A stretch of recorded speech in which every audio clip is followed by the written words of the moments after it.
Hello everyone, it's Cassie and welcome back to my YouTube channel for another video. Today we're going to be playing with this awesome stencil. It's the zebra portrait and it has 3 stencils to it. And then we're playing with the zebra stripes, and then I am going to bring in a sentiment from our jungle friends.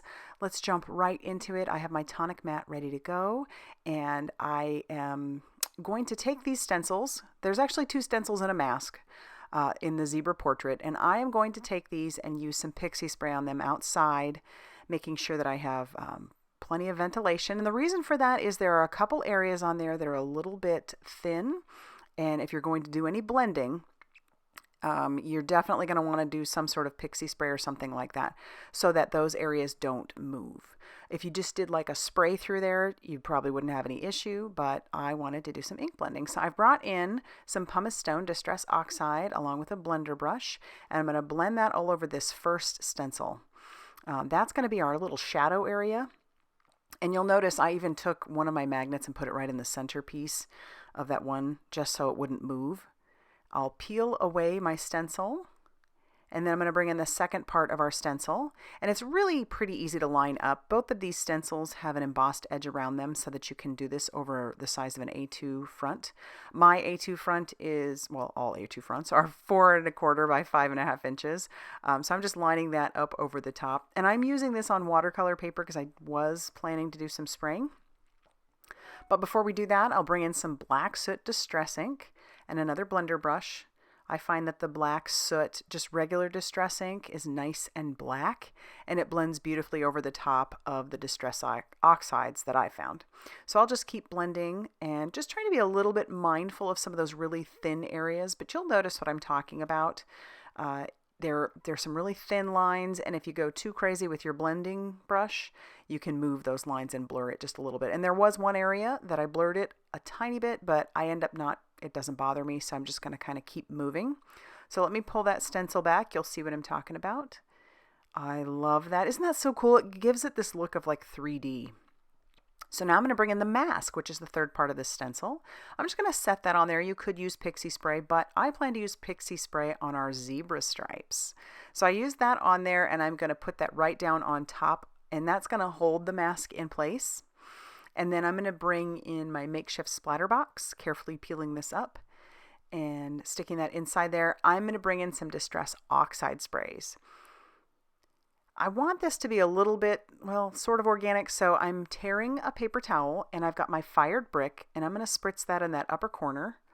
I'll peel away my paper towel, and then I'm going to do it on that other end, and that's where I'm going to bring in my Prize Ribbon Distress Oxide. I love that blue. It's so pretty. Then we'll peel that away, and then for that center, we're going to use Fossilized Amber. And yeah, that's going to get on those 2 areas, but that's okay. It'll kind of mix and make some green and some orange.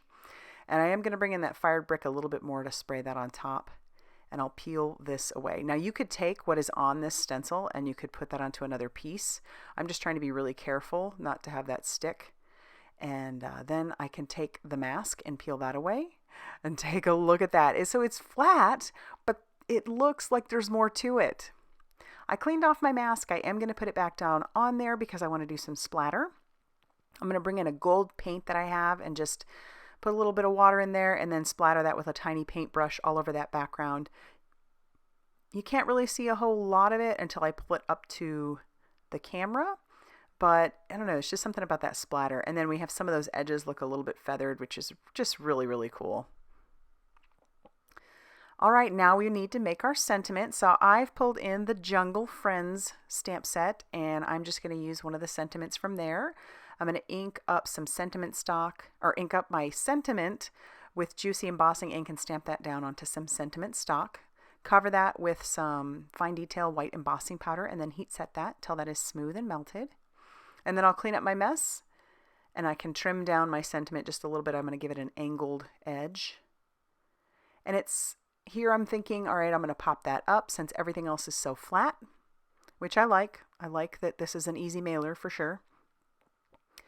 And again, this panel is 4 1/4 by 5.5 inches, so that's the full front of an A2 size card. But I got to looking at the panel and I decided I wanted to trim it down just a little bit. So I'm not going to attach down my sentiment yet. I'm going to set that off to the side, pull in my guillotine trimmer, and then because I want to make sure that our zebra is nice and centered, I'm just going to trim off about an eighth of an inch on both of those long sides. So that'll take off 1/4 of an inch. And then when I attach that down to my card front, I'll have a border on one side. So now I can put my sentiment down, just lining that up on the glass mat. I've got my card base ready, which is just some white cardstock that I measured at 5.5 inches by 8.5 inches and scored at 4.25 inches. And then I'm going to bring the stencil in because y'all know how I like to kind of bring the outside inside.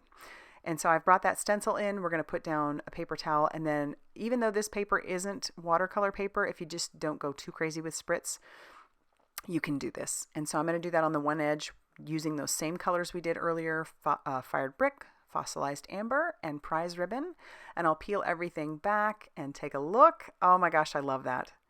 I do have a strip of black cardstock that I'm just going to put down to the front of our card base. And then using liquid glue, I'll adhere down our panel to our card base. And I love how that black strip just kind of doesn't necessarily frame it, but it definitely draws the eye. And so that's going to finish off our card for today. I hope you loved it as much as I enjoyed making it. If you like this video, be sure to hit that like button and definitely consider subscribing if you haven't already done so. Thanks for stopping by, and I'll see you soon.